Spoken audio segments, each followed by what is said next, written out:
mijozlar Agrobank Ata Paxtachi filialini Amir mahallasida navbatda uchrashuv o'tkazish belgilangan.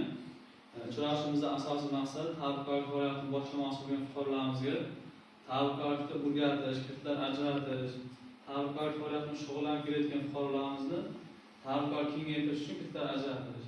Bu orqali shu mahalladagi istiqollanish bilan ta'minlash, daromadini oshirish asosiy maqsad qilib olingan.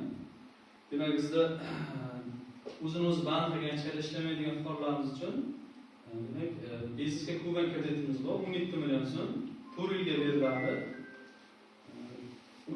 Erkak kishiga 25%, ayol kishiga 23%. 2% imtiyoz berishligi. Mahal loyihasi kreditimiz bor, 50 million so'mgacha 5 yilgacha beriladi. Bunda o'sha erkaklarga 25%, ayol kishilarga 2% imtiyoz bor, 23% beriladi. Demak, tadbirkorlik faoliyatini shug'ullanib kelayotgan fuqarolarimizga tadbirkorlik faoliyati bir yildan oshganlarga 312 soat arasi kredit ajratamiz. Bunda 100 million so'mgacha demak garoz kredit, agar 300 million so'mgacha 200 million garoz, 100 million oshgan garoz bilan beriladi.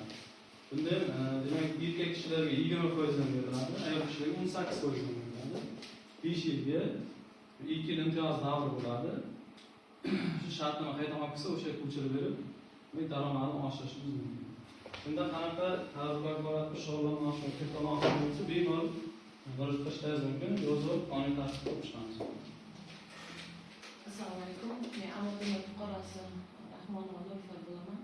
Shu tikuvchilik yo'nalishi bo'yicha 17 million olmoqchiman. Rahmonova Zulfa. Tikuvchilikmi? Tikuvchilik. Sharoitingiz bormi? Kimda? Men Amirtuba mahallasi fuqarosiman. Men chorvachilik bo'yicha 17 million kredit olmoqchiman.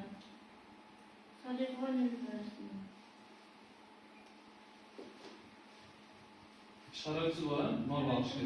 Molxonangiz? Bor. Ishlaringiz? Bor. Hujjatlarni topshiramiz, qonuniy tartibda ko'rib chiqamiz.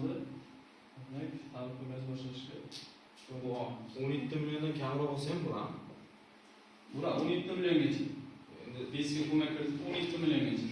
Sardoshani tashkil qilmoqchi ko'ryapmiz, agarda uydagi maslahat qilamiz, agar nima bo'lsa murojaat qilamiz sizga. Mahallada agent bor, banker bor. Bemalol murojaat qilib masalalar yechib